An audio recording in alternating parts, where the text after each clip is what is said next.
maybe we should start by explaining why e-learning and what e-learning is all about. Yeah, thanks Rudy. Nice to be with you.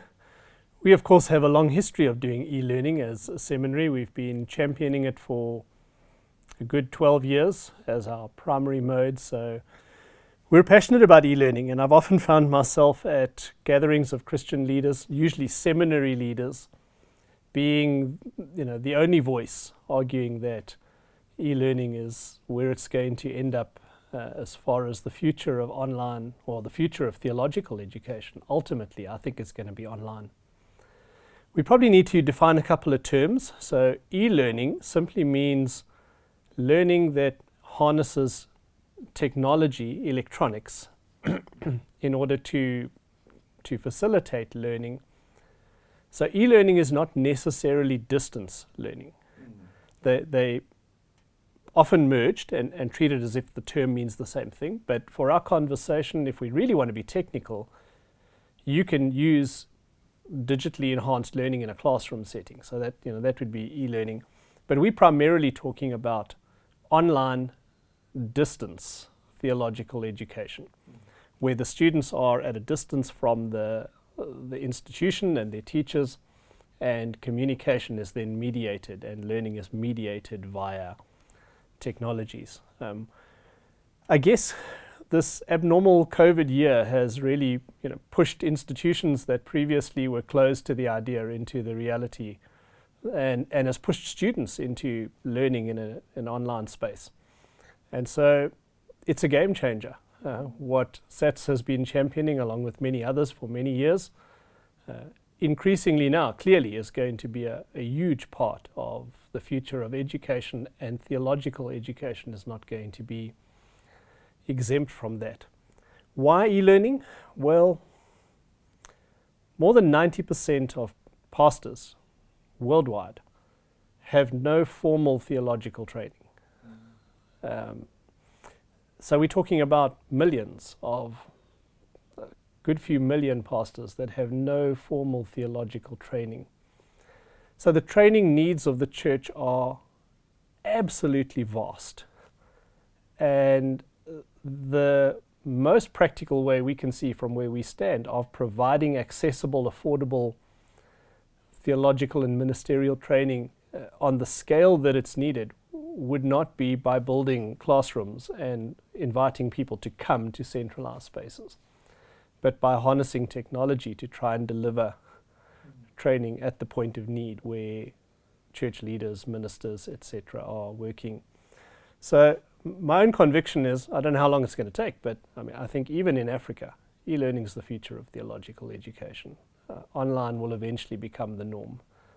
Already, theological institutions are struggling worldwide, by which I mean residential theological institutions are struggling for numbers. The value proposition is increasingly moving to alternative modes, and I think it's a key topic for the future of ministry training.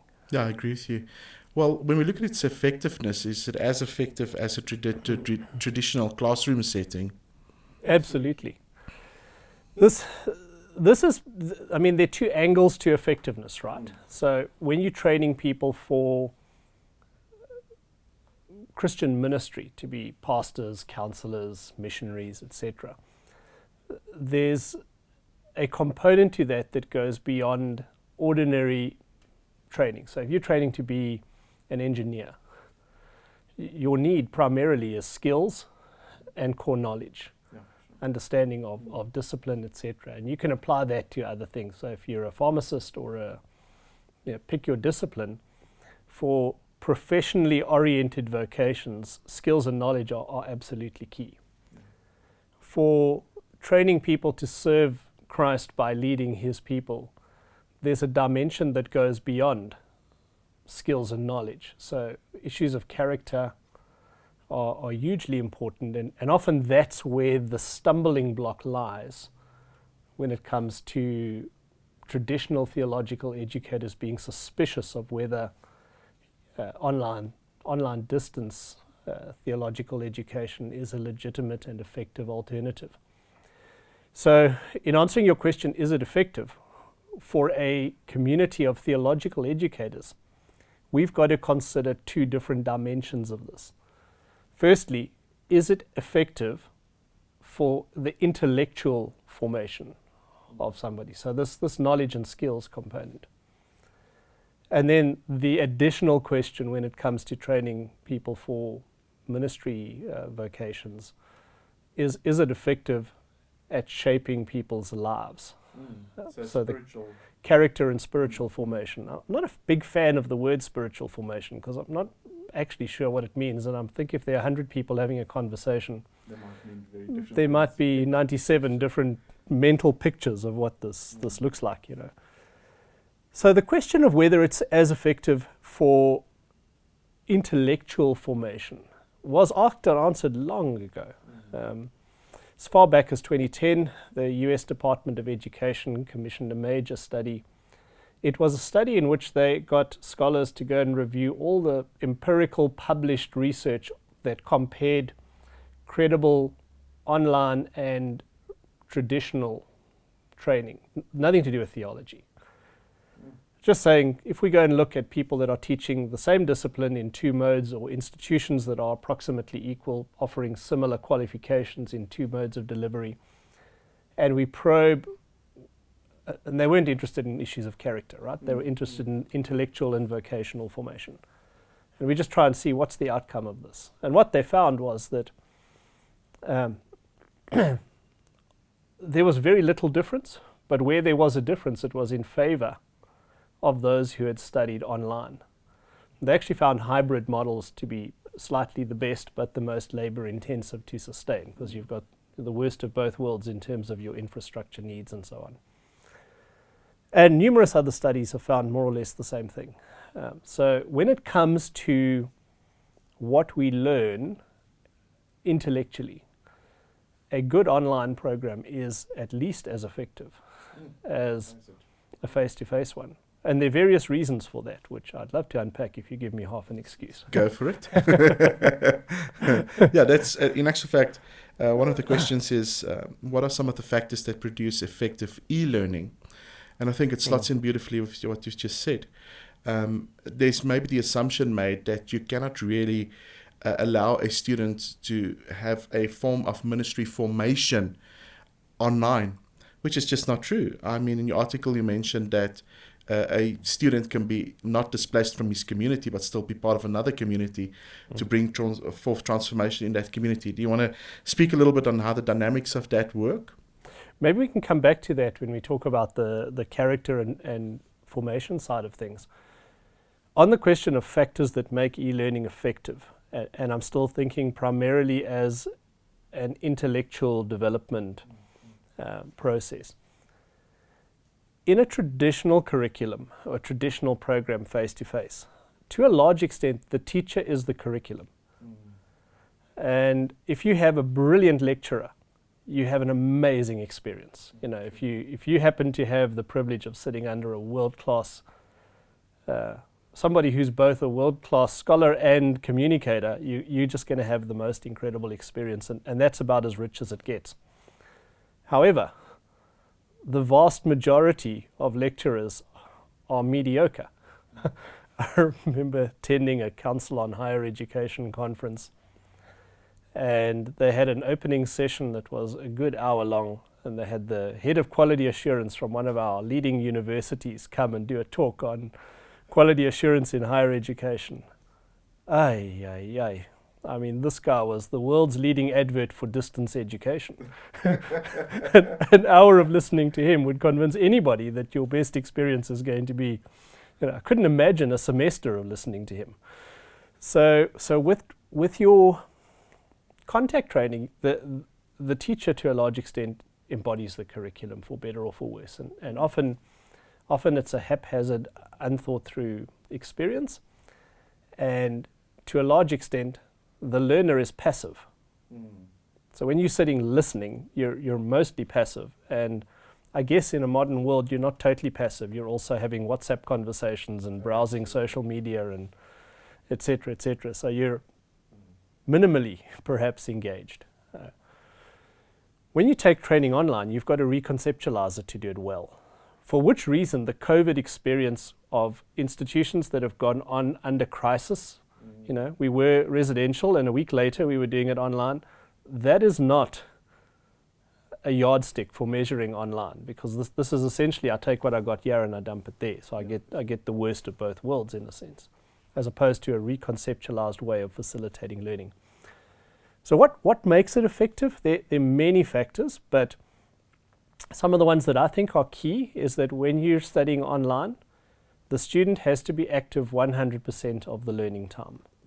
So I'm reading, I'm formulating responses, I'm video content may be slightly the exception to that rule. But I'm always doing something where I'm thinking about material, formulating ideas, taking quizzes, reading. These are active as opposed to just listening.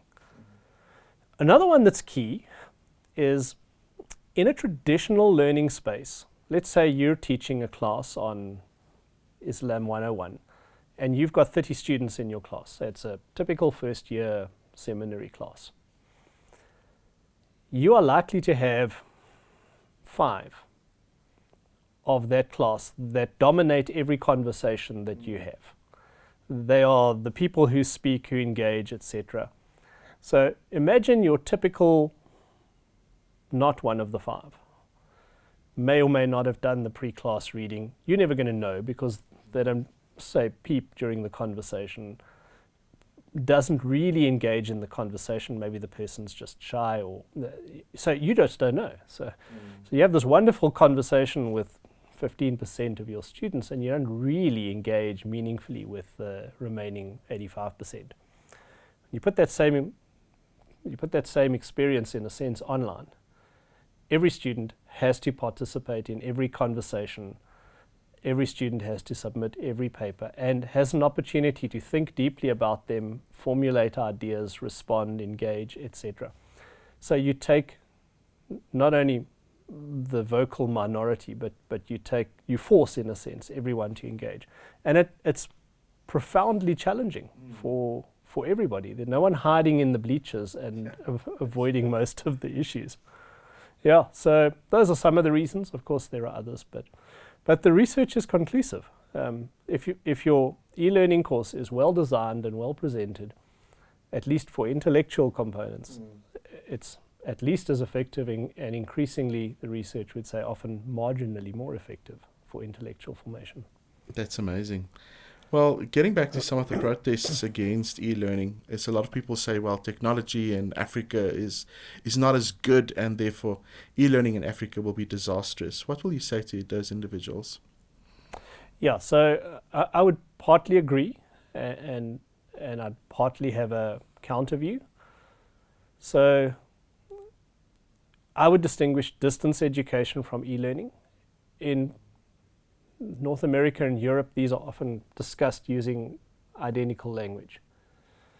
But distance learning has a long history prior to e-learning, of course. That's the increase of technology means that a distance offering can increasingly harness technology to close some of the gap between the things that you could do in a contact space.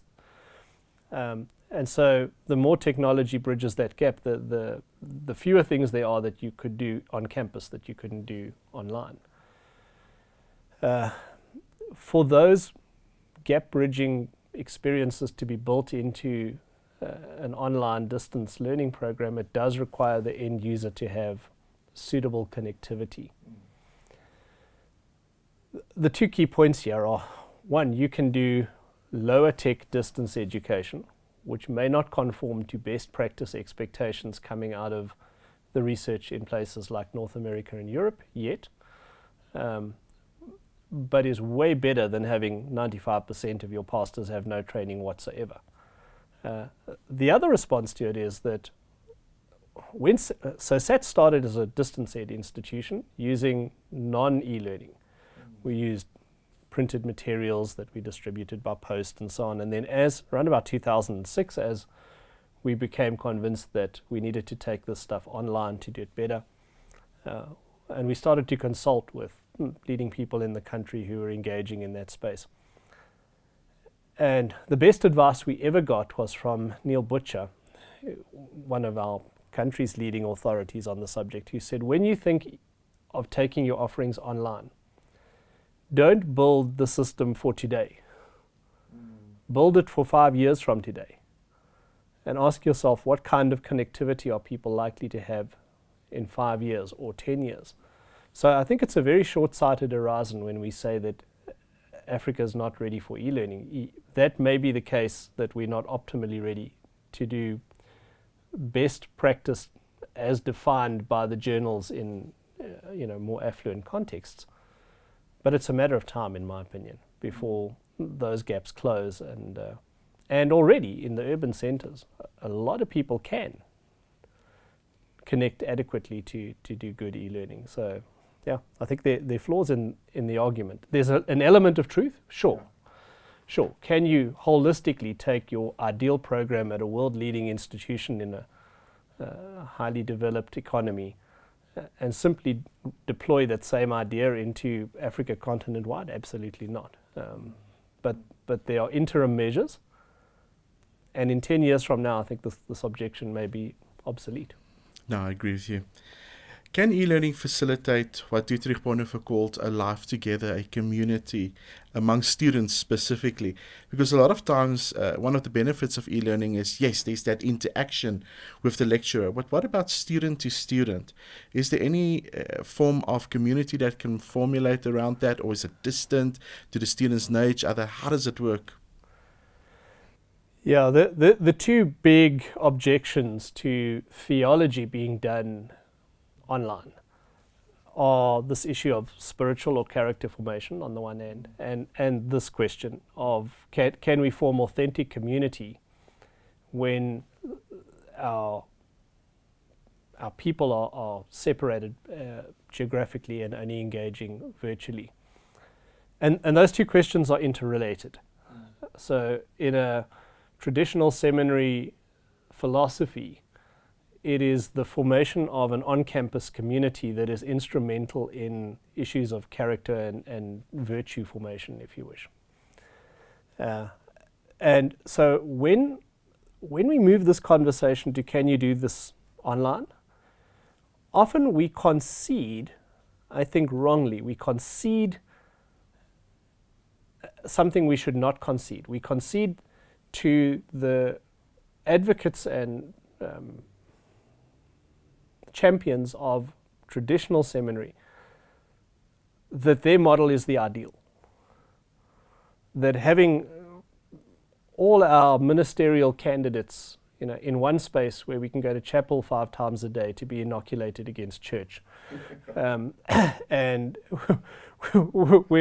where supposedly this tight-knit community develops that in which Christ-likeness forms naturally, as I see my lecturers, who in the ideal scenario are the perfect embodiment of godliness and Christ-like virtue, but in reality are often people who are great intellectuals and have all the same life challenges of everybody else. So we often concede the high ground in terms of this is the ideal, and if only we can create this scenario, then spiritual and character formation will happen in amazing ways. And even a cursory survey of the literature on spiritual formation in traditional seminary models will tell you that there's huge disappointment. Yeah, for sure. This often doesn't work as well as possible. And so your question presupposes that I must concede that model is the correct one, is the ideal. And to what extent can you, as somebody doing theological education online, create some kind of a virtual replica of this campus life with chapel and so on? So can we recreate that campus life in a manner that's a replica of it? The answer is a definitive no. Is there a measure of community that happens amongst students who interact online? Undoubtedly there is. And many will testify to the conversations they have and the interactions they have with students and faculty being very significant and life-shaping. But if we assume that the mission of online theological education is to be the primary community for its students, we set ourselves up for something we can't be. So we can be a kind of community, and maybe we talk a little bit later about two different types of community. But at the same time, we should be cautious of conceding that this is the ideal. There was a massive survey of theological students conducted in the US in 2015-16, and some fascinating results amongst MDiv students who by default are ministry candidates. The survey found, so we're talking here about residential Master of Divinity candidates studying with the express purpose of going into pastoral or similar vocations. And 70%? There was a 70 and there was a 56, anyhow. But but in both cases it's a majority. So the majority of these students did not consider their seminary community to be their primary community. They still, even though they were on campus, they still identified their church community as their primary spiritual family community. And a majority of them also still identified their church community as the primary space for their formation, spiritual formation, as opposed to the seminary. Again, not to deny that there is an element of reality and community and formation that's happening on site, but even for residential theological students, the seminary that claims to be the primary agent of community and formation is overstating its claim. No, I agree. So, I mean, that was fascinating. Well, maybe you can touch a little bit upon the benefits of that student staying integrated in his community whilst he is studying online. I think that is a huge benefit for online e-learning. It is a huge benefit. Because advocates of online learning have largely conceded the ideal is this residential community space where formation happens. They've tended to concede that premise. A lot of the debate around whether students are adequately formed when they're online has wrongly, I think, centered around whether the virtual seminary can be a comparable, equivalent virtual community that becomes the primary agent of formation in the students' lives. And the mindset shift, the paradigm shift that we need to have is to say, we as a seminary are a kind of community, but we are not the primary community where belonging and formation and relationships shape growth into Christ-likeness. The primary community remains the person's faith community, typically their local church. And so there's a growing number of authorities. A major study by Miller and Scarron, published in 2017, pointed this out. A growing number of people are starting to say not only may formation happen as effectively by leaving the person rooted and grounded in their primary community, their church, but it may be more effective. So what I do when I bring somebody to a residential seminary space is I uproot them from their primary community and I bring them into an artificial, temporary, transactional community for a period of 3 years or 4 years, whatever the high. Want to go back.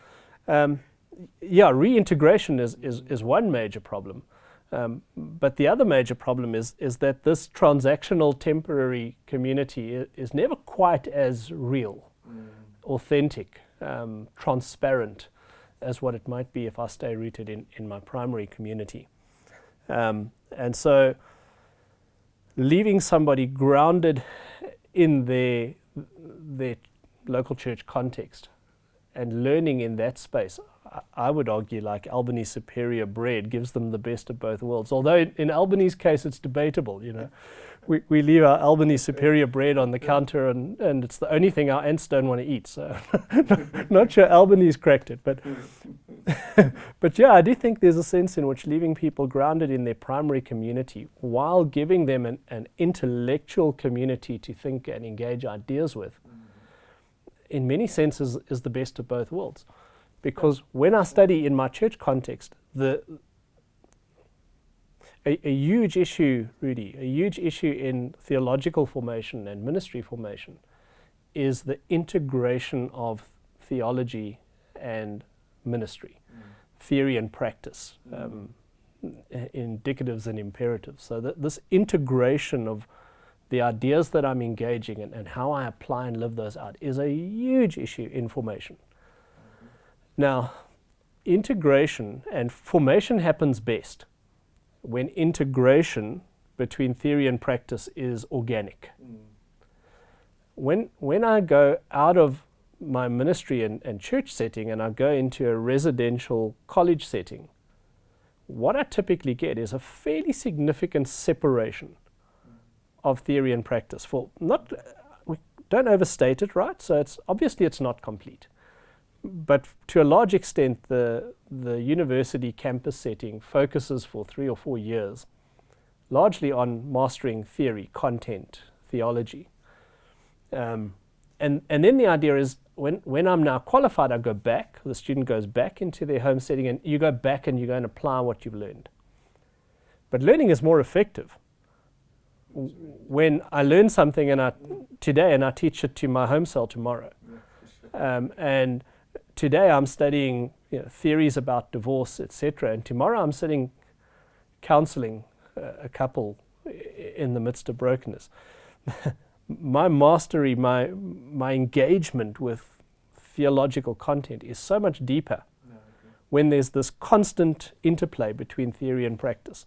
If I'm sitting in a seminary classroom and I'm learning the theories of divorce and the arguments for the major views, it's quite abstract.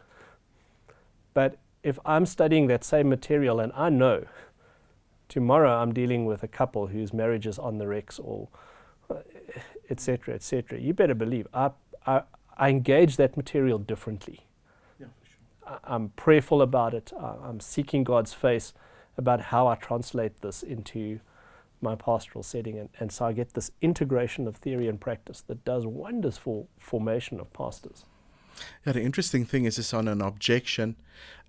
Some of the objections against e-learning and students being integrated in the community whilst they are studying is in actual fact this argument. You're giving a student information, but there's not necessarily adaptation of the information, and therefore they go back to a community. They counsel, for instance, someone, but they don't really know them subject material already or pastorally, or there was not a depth of formation already established, yet they are already counseling. And I think in a way that undermines the overall pastoral and eldership of the church that should take that role in the student's life and not the seminary. But interestingly enough, another objection that is quite rife on the internet is a lot of people would say, yeah, e-learning is good, but remember, technology is expensive, and therefore, e-learning is not as cheap. So that's one of the objections. If you need an Apple iPad and if you need this and that, in the end, it works out the same. So rather go to the residential university and write on a piece of paper. What would you say about affordability for somebody that is interested in e-learning? that one is the good Afrikaans word is belachelijk.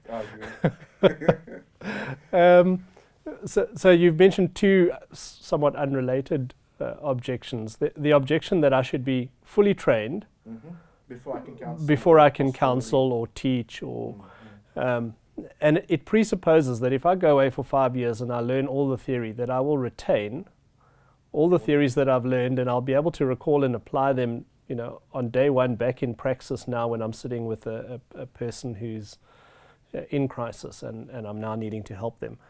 But the internalization of theory happens best when you get little bits of theory alternating with practice. And Jesus modeled that. 3 years with his disciples, he didn't say, okay, guys, I'm going to teach you everything I know for 3 years. And then when I leave, I'm going to give you the Holy Spirit and I'm going to send you out to go and change the world. There was this toing and froing. Even on the eve of his crucifixion, he's saying to them, I've got so much more to tell you, but you're not yet ready. Yeah, but when the counselor comes, he will lead you into all truth. So he's saying their capacity human capacity to learn things changes over time.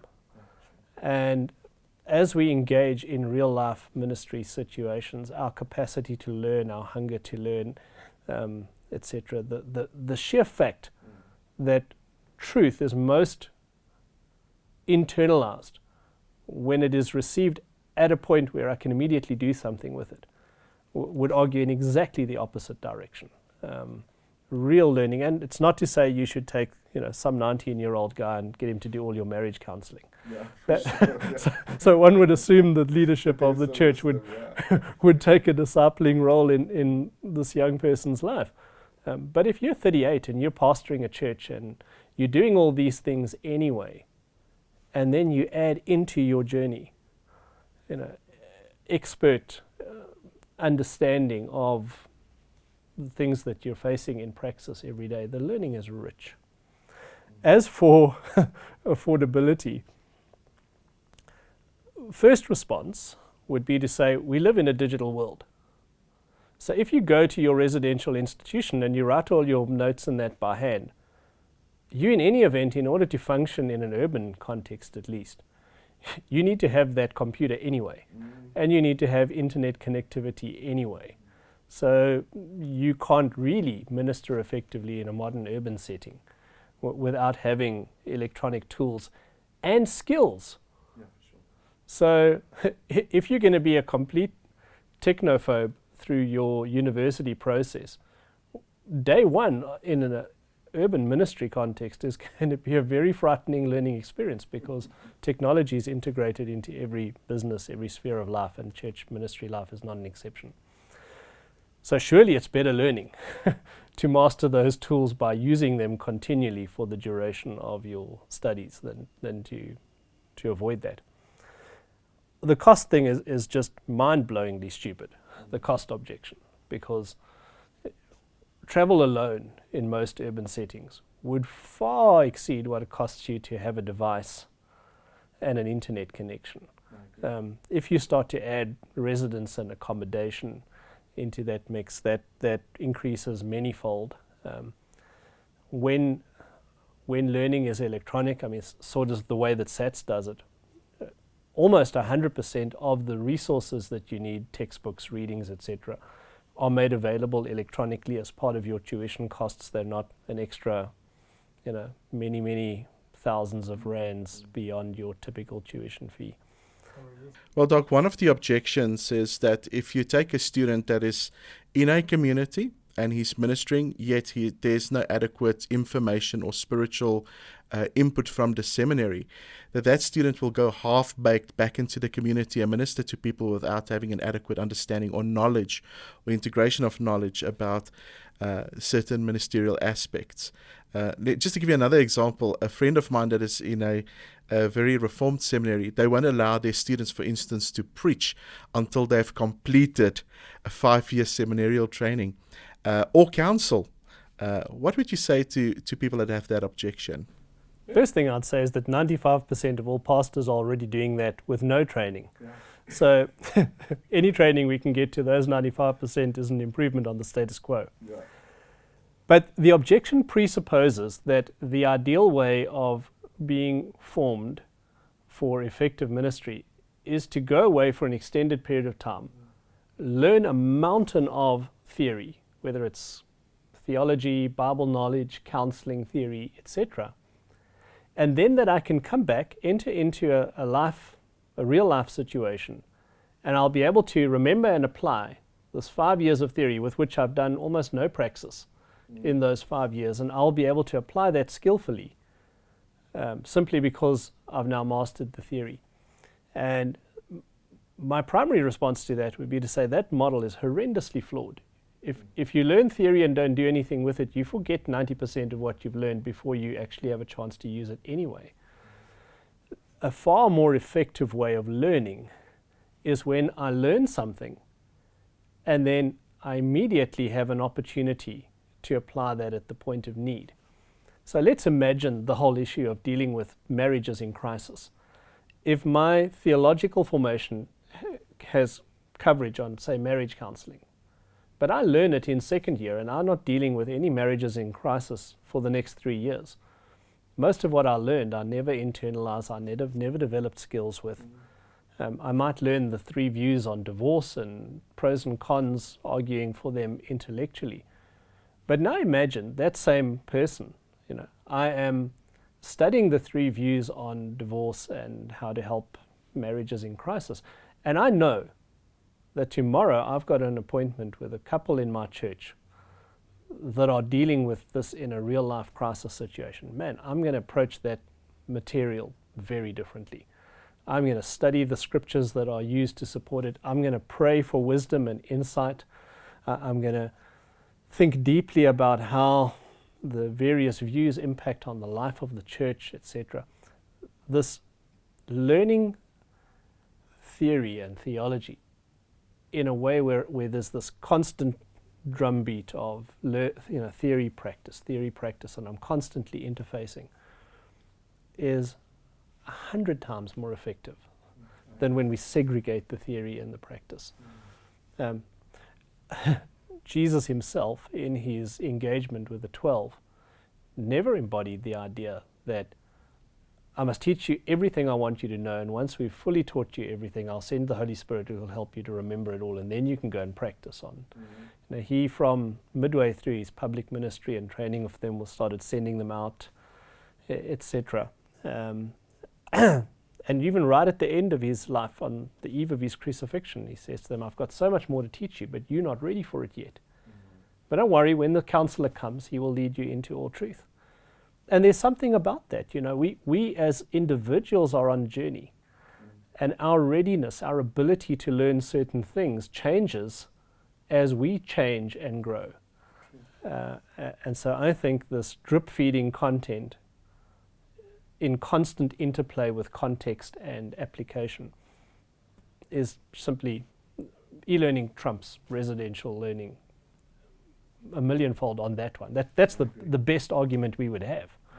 So to argue that as a negative is... Yeah, it's just startling. Yeah, well, bizarre. Another one is, the financial implications for e-learning is not as cheap as somebody that would go to a residential place of learning. What would you say to people like that?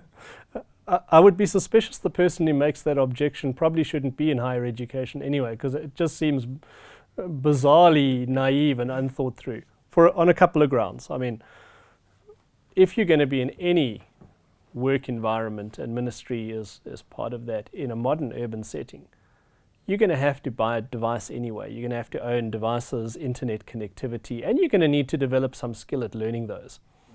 So the idea that I can save a few rand by going to a residential program and doing everything the old manner with paper and pen is poor preparation for ministry in modern contexts that require technology, and both in terms of the cost and proficiency.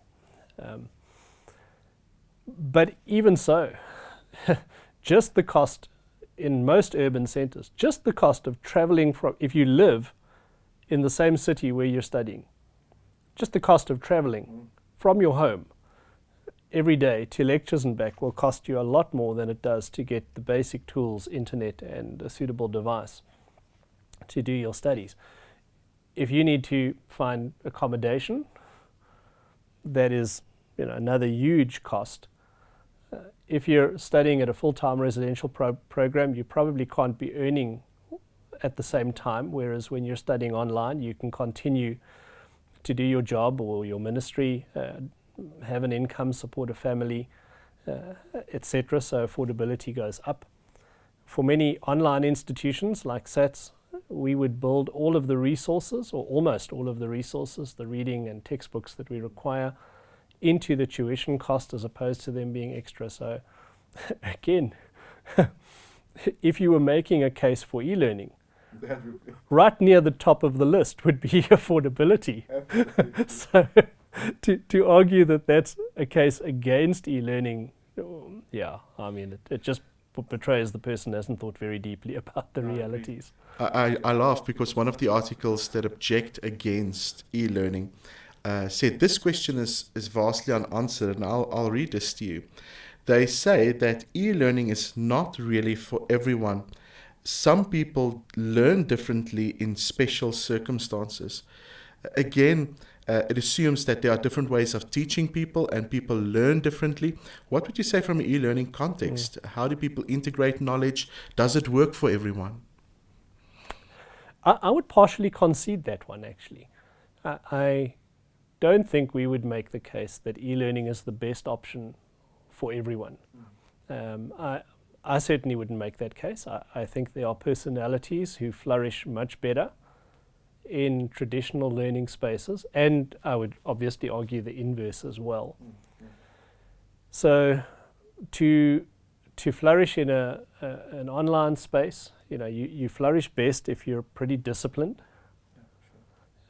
if you're highly motivated, so intrinsically disciplined and motivated, as opposed to extrinsically, where the external constraints of everyone else drags me to class and to exams, etc., etc. So the person who excels in e-learning needs a high level of intrinsic motivation and self-discipline.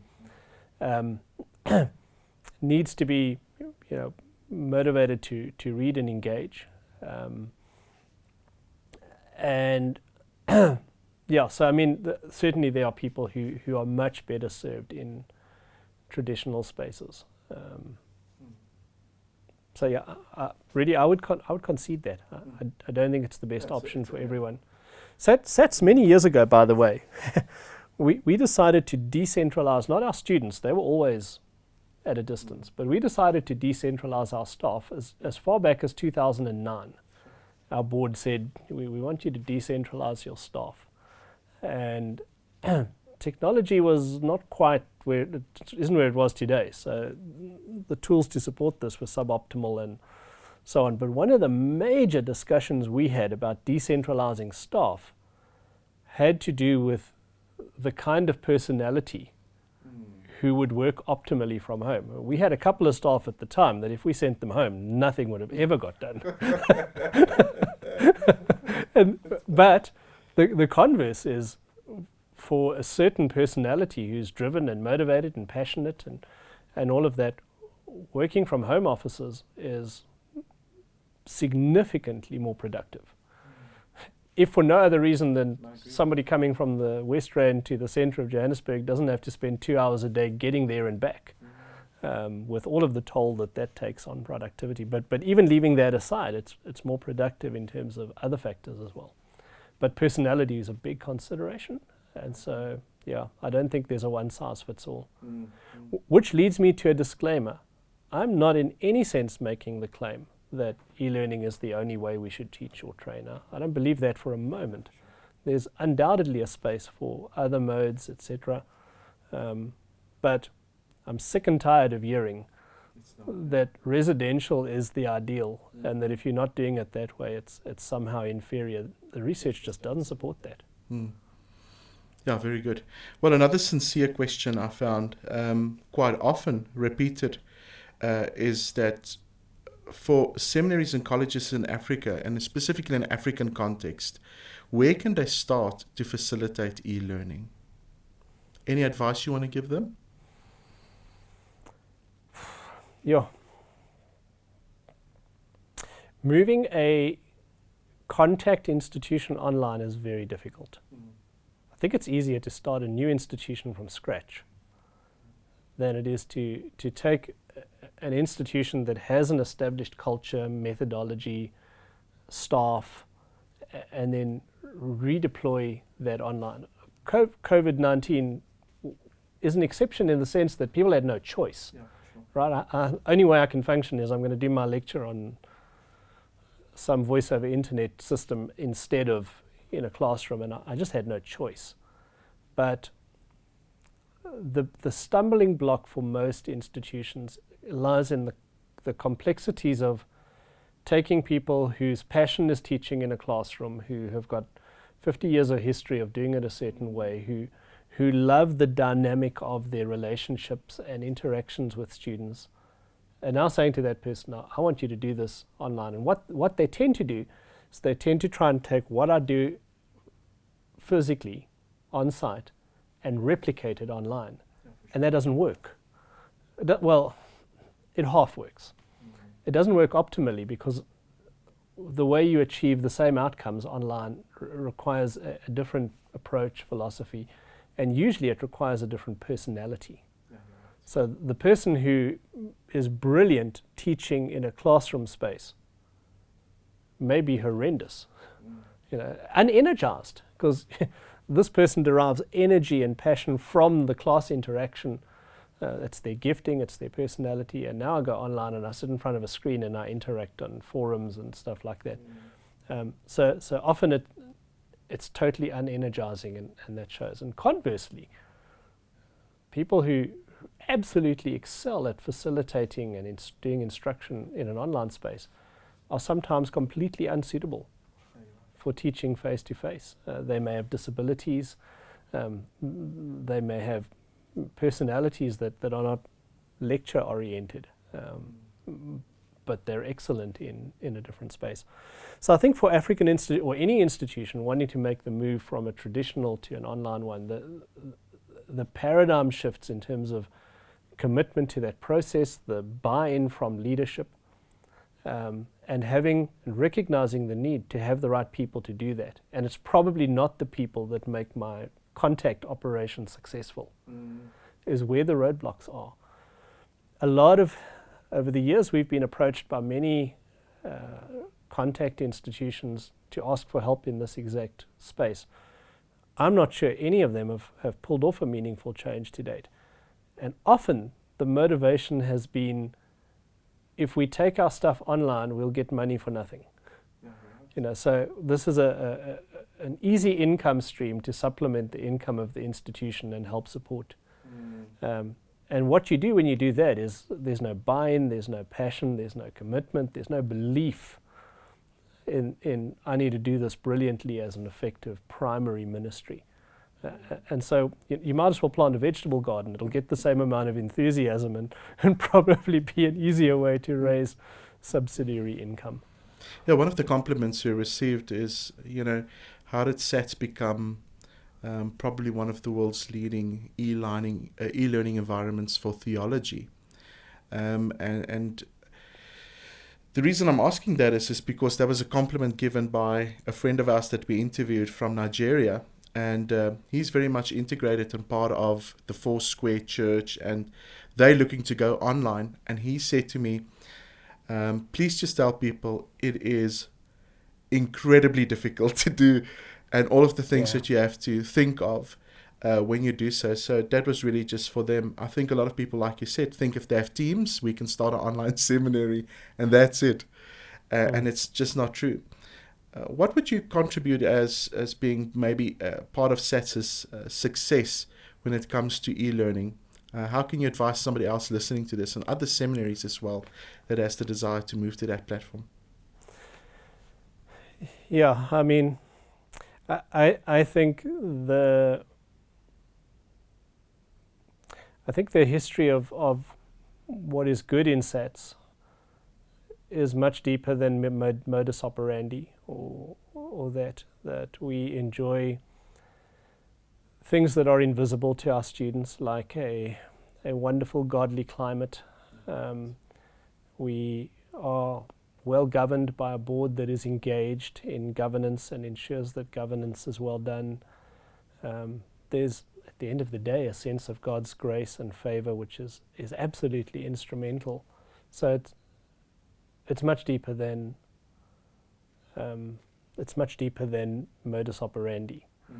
I can remember the cell church movement in the 1990s. Where I read all these books about how you run a dynamic cell church. So those types of ones. So what they would do is they'd look at mega churches that were prospering and had a cell-based model. And then you reduce that to a formula, and you give it to whoever. Our church tried to do it, and it just doesn't work.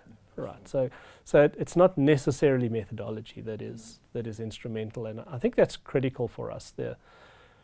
Like any ministry, it's the breath of God's Spirit in what's happening that is first and foremost, and without that you can build the house, but it doesn't work. So Psalm 127 verse 1 is really key for us. However, methodology is a core part of what we do. and is a core contributor to the successes that we have. I don't like the word, to be frank. So what drives that? I think a big part of it is that we never did anything else. This is our ministry. This is our passion. This is not an add-on. This is not something we do to generate additional income. To the core of our being, we believe God called us to do theological distance education initially. And then as technology became available, He called us to do online theological distance education. And we believe in it. We believe it's God's call upon us. We do it as unto the Lord. We're passionate about its effectiveness, etc. So the fact that this is our core business, our core ministry, and not in any sense something we do in addition to our core ministry, is what differentiates SATS in the e-learning space from many other seminaries that dabble with e-learning, and is probably a core contributor to the growth and health of the seminary. I'll mention one more thing. We are an unconventional operation with a collection of people who think unconventionally and are willing to experiment with change. So change is a constant at SATS, has been throughout our history. And so we had a wonderful brother who worked for us for a number of years, Frank Yabini, came from Suriname. Frank, if you're listening, love you and miss you. And Frank had been the principal of a seminary Bible college in the Caribbean at one stage. And his seminary had gone through an entire process of redeveloping curriculum, etc. And everything had been done, and they came with a well thought through proposal and submitted it to the board. And if I get the story straight, the thing got derailed by the board because one of the board members said, "Why do we want to change? God's been using our curriculum for years." And so we as an institution live with a spirit of discontent. There's not we're content that it's a divine discontent. Yeah, God is blessing us, and we're grateful for that, and we see His hand. But we're not happy to camp. We don't want to stay where we are. We want to do it better and learn and explore, changes, new technologies, and because this is a rapidly moving space in the time in which we live. If you set up camp, you're going to be obsolete in 10 years. So I think that's a big factor as well. Yeah, absolutely. Well, at least, with and amongst all of what we're experiencing with the COVID realities, it is just wonderful to see how God has positioned the seminary. And He knew, and He just guided everything to that extent. Anything else you want to add, maybe and comment on e-learning that I've missed? And again, like I said, one of the questions maybe that you touched upon is a lot of people that want to start e-learning facilities, especially to do a theological training, would say, do we start only in our country or do we start globally? And they always want to reach and have a global outreach. But I think that misses the intent of what needs to be done, and I think you summed it up beautifully. You start, if it's theology, you start with a hunger to serve the church, with a desire to see God's people equipped for more effective ministry. The overwhelming majority of this is a universal figure for e-learning programs and isn't restricted to theology programs, but the overwhelming majority of people who join any e-learning program come from a radius of about 100 kilometers of the institution. And so whatever you start, the majority of your buy-in will be local. And then as it grows, you may gain some traction beyond that as reputation grows and so on. But if you're starting something and thinking, I'm going to harvest students from Russia and China and India and Peru. I think majority of these individuals say America, America, America because the dollar is strong. Thank you, Doc. Well, Thank you, Yeah. Doc. I think the insight, it was incredibly valuable, and I think for somebody listening to this, they cannot be but edified by what they heard, especially pertaining to e-learning. Do you maybe want to say where they can download your article that you've written? They can't yet. It's coming out in a book later this year. Okay, excellent. Maybe at some later point I can tell you. But Yeah, I haven't sure. even memorized the title of the book. So Yeah, so, unfortunately. well, just keep close to SATs. And I always say to the students before we go offline, like, click, subscribe our channel so you can stay up to date with what we produce and all the videos that are still going out. So thank you, Doc. Thank you for your time. Thank you for spending time just discussing e-learning. And I think you're going to have very good comments on what have been said. But blessings to you, and see you again. Thank you, Rudy. It's always a joy to have these conversations. Absolutely.